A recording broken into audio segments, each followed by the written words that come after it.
안녕하세요. 다양한 이야기와 함께하는 굿 해피라이프입니다. 대부분의 사람은 노후를 준비하면서 연금이나 넉넉한 은퇴 자금을 준비하는 것이 노후 준비라고 생각하고 은퇴 이후의 생활에 대해 종합적인 계획을 세우지 못한 채 은퇴를 맞고 있습니다. 여러분들도 노후 준비가 경제적 준비만이라고 생각하십니까? 물론 안정적인 노후 생활을 위해서 경제적인 부분이 밑바탕이 되어야 하겠지만 행복한 노후를 보내기 위해서는 경제적인 부분뿐만 아니라 건강, 친구 관계, 취미, 봉사활동 등 다양한 부분에 관심을 가져야 합니다. 즉, 안정적인 노후 준비는 경제적인 부분도 중요하지만 육체적 건강이나 심리적인 면까지 두루 살필 수 있어야 합니다. 60세가 넘은 노인들이 가장 많이 하는 취미생활을 조사한 적이 있었는데 70%가 넘는 노인들이 취미생활로 텔레비전 시청을 꼽았다고 하는데요. 준비 없이 노후를 맞이해서 30년 이상을 허무하게 보내는 경우가 많은 것 같습니다. 다행히 시대가 변하면서 최근에는 많은 시니어들이 취미생활을 즐기며 풍요로운 삶을 사는 경우가 많아지고 있습니다. 하지만 취미생활을 즐기기 위해서는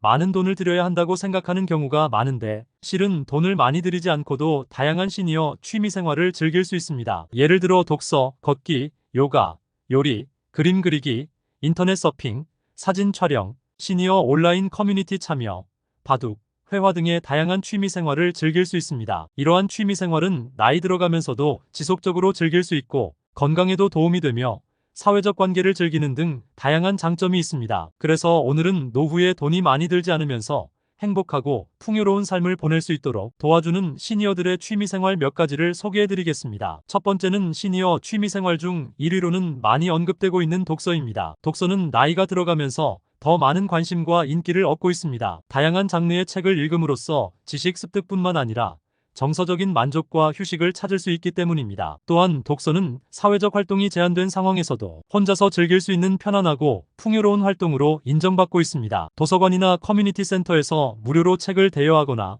온라인에서 공개된 전자책을 읽어보는 것이 좋습니다. 독서를 통해 지식 습득뿐만 아니라 편안한 시간을 보낼 수 있습니다. 독서는 정신적인 건강을 증진시키고 새로운 아이디어와 경험을 얻는 데 도움이 됩니다. 두 번째 취미생활은 등산입니다. 나이가 들면 몸을 움직여서 하는 운동을 꺼리시는 분들이 많은데요. 등산은 관절에 무리가 가지 않도록 조절할 수 있고 심장혈관 기능과 폐 기능이 향상되어 심혈관계 질환을 예방할 수 있습니다. 또한 등산을 하게 되면 무릎을 폈다가 오므렸다가 하는 수축과 이완 작용으로 무릎 옆에 붙은 근육들을 강화시켜서 연골과 무릎이 강화되는 효과와 하체의 허벅지, 종아리, 엉덩이 근육까지 강화해 주어서 오래도록 건강한 하체를 유지할 수도 있습니다. 이런 면에서 등산은 즐거움과 건강을 모두 챙길 수 있는 최고의 취미생활이 될 수 있습니다. 특정 그룹에 속하지 않고 혼자서도 얼마든지 즐길 수 있고 마음이 맞는 친구 또는 배우자와 함께 즐기기에도 무리가 없습니다. 세 번째 취미생활은 탁구입니다. 탁구는 모든 연령대의 사람들이 즐기는 인기 있는 실내 스포츠인데요. 탁구는 빠른 반사신경과 정확한 손과 눈의 협력을 필요로 하기 때문에 나이가 들면 떨어질 수밖에 없는 민첩성과 조정력을 향상시킬 수 있습니다. 또한 빠른 움직임과 방향 전환이 많아서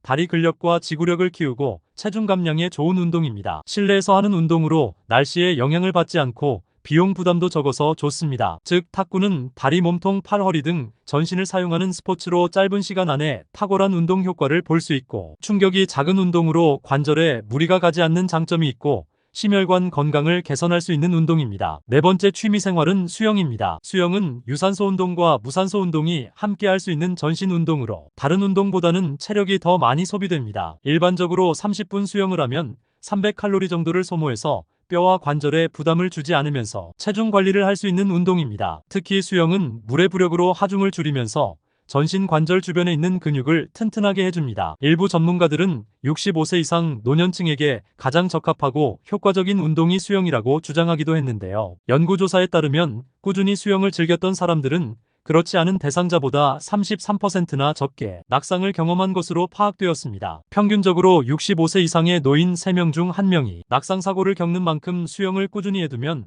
낙상사고를 예방할 수가 있습니다. 뿐만 아니라 폐 기능과 관절에도 효과가 있는 것으로 알려졌습니다. 코어 근육이 약하거나 관절이 안 좋은 분들께 추천해드립니다. 다섯 번째 취미생활은 걷기 운동입니다. 하루에 4,000보를 걸은 사람은 우울증이 없어졌고 5,000보를 걸은 사람은 치매, 심장질환, 뇌졸중을 예방하고 7,000보를 걸은 사람은 골다공증, 암을 예방하고 8,000보를 걸은 사람은 고혈압, 당뇨를 예방하고 만보를 걸은 사람은 대사증후군을 예방할 수 있다는 조사 결과가 있는데요. 이렇듯 걷기 운동만 잘해도 건강에 많은 도움을 받을 수 있습니다. 하지만 노년기에 걷기 운동을 할 때는 아침보다는 저녁에 운동하는 것이 좋습니다. 저녁에는 신진대사를 활발하게 하는 호르몬의 분비가 많아지기 때문입니다. 그리고 고혈압 환자는 아침에 가장 혈압이 높아서 아침에 걷기 운동을 하지 않는 것이 좋습니다. 꾸준한 걷기 운동은 당뇨병, 고혈압, 비만 등과 같은 질환 개선에 도움이 될 수 있습니다. 걷기는 몸 상태를 파악하여 조금만 조심한다면 가장 좋은 운동이 될 수 있습니다. 여섯 번째 취미생활은 식물 키우기입니다. 요즘엔 집안에서 식물을 키우는 사람들이 점점 늘어나는 추세입니다. 이제는 반려식물이라는 단어도 더 이상 낯설지 않습니다. 반려식물을 키우는 것은 사람에게 긍정적인 효과를 가져올 수 있습니다. 그렇다면 반려식물을 키우면 어떤 장점이 있을까요? 반려식물은 실내 공간을 화려하고 산뜻하게 꾸며줄 수 있습니다. 아름다운 식물은 시각적으로 기분을 좋게 만들어줄 뿐만 아니라 공간의 따뜻한 분위기를 조성하기도 하고 작은 화분 등으로 포인트를 주는 실내 장식으로 자연 친화적으로 집을 꾸밀 수 있습니다. 그리고 공기 중에 유해 물질을 흡수하고 이산화탄소를 산소로 변환합니다. 이로써 실내 공기가 깨끗해지고 더 쾌적한 환경을 만들 수 있습니다. 특히 미세먼지가 점차 심해지는 요즘 반려식물은 실내 공기 정화와 오염물질 제거에 효과적입니다. 반려식물을 키우는 것은 주변 환경과 소통하는 새로운 경험을 제공합니다. 또한 식물 관리에 관심을 가진 다른 사람들과 소통하고